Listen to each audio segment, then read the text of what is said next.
I was 18 years old when I got married. I belonged to a very conservative family, a Baloch family, where good daughters never say no to their parents. My father wanted me to get married, and all I said was, if that makes you happy, I'll say yes. And of course, it was never a happy marriage. Just about after 2 years of getting married, about 9 years ago, I met a car accident. Somehow my husband fell asleep and the car fell in the ditch.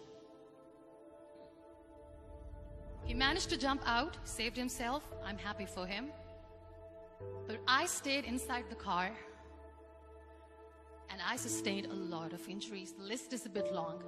Radius ulna of my right arm were fractured. The wrist was fractured. Shoulder bone and collarbone were fractured. My whole rib cage got fractured. But that injury that changed me and my life completely was the spine injury. Many people came to rescue. They gave me CPR. They dragged me out of the car.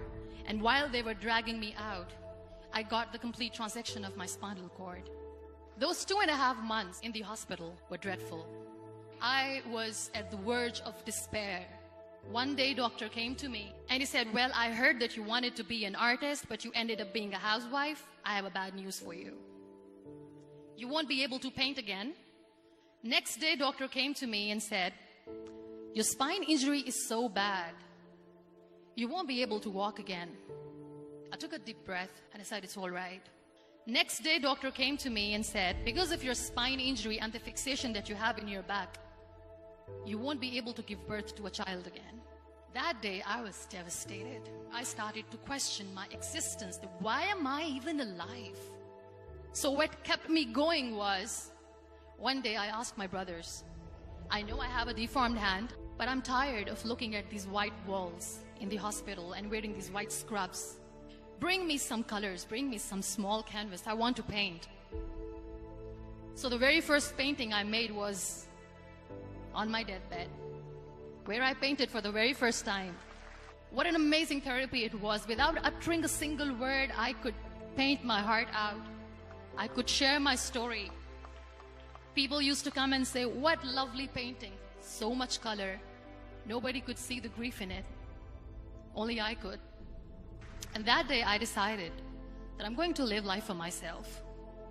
I am not going to be that perfect person for someone. I am just going to take this moment and I will make it perfect for myself. That I'm going to fight my fears. So I wrote down one by one all those fears. And I decided that I'm going to overcome these fears one at a time. You know what was my biggest fear? Divorce.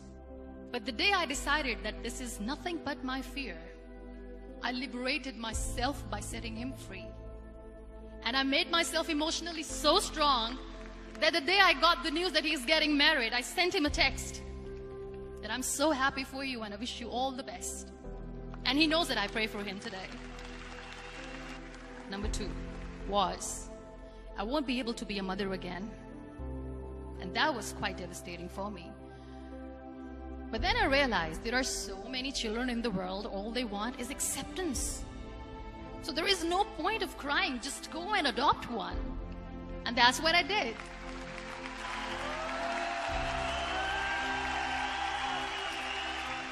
I gave my name in different organizations, different orphanages, and I waited patiently.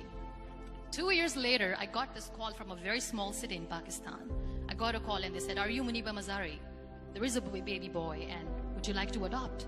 I could literally feel the labor pain. I said, yes, yes, I am going to adopt him. I am coming to take him home. And that day, I was 2 days old, and today he's 6. You know, when you end up being on the wheelchair, what's the most painful thing?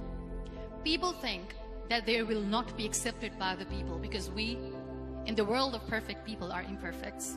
So I decided to appear more in public. I started to paint. I have done a lot of modeling campaigns. I decided that I'm going to join the national TV of Pakistan as an anchor person. I became the National Goodwill Ambassador for UN Women Pakistan, and now I speak for the rights of women, children. I was featured in BBC 100 Women for 2015. I'm one of the Forbes 30 under 30 for 2016. So when you accept yourself the way you are, the world recognizes you. It all starts from within. We have this amazing fantasy about life. This is how things should work. This is my plan. It should go as per my plan. If that doesn't happen, we give up. I never wanted to be on the wheelchair. Never thought of being on the wheelchair. This life is a test and a trial, and tests are never supposed to be easy. So when you're expecting ease from life, and life gives you lemons, then you make the lemonade, and then do not blame life for that. It is okay to be scared. It is okay to cry. Everything is okay, but giving up should not be an option. They always say that failure is not an option. Failure should be an option, because when you fail, you get up, and then you fail, and then you get up, and that keeps you going. Embrace each and every breath that you are taking. Celebrate your life. Live it. Don't die before your death. Real happiness lies in gratitude. So be grateful, be alive, and live every moment.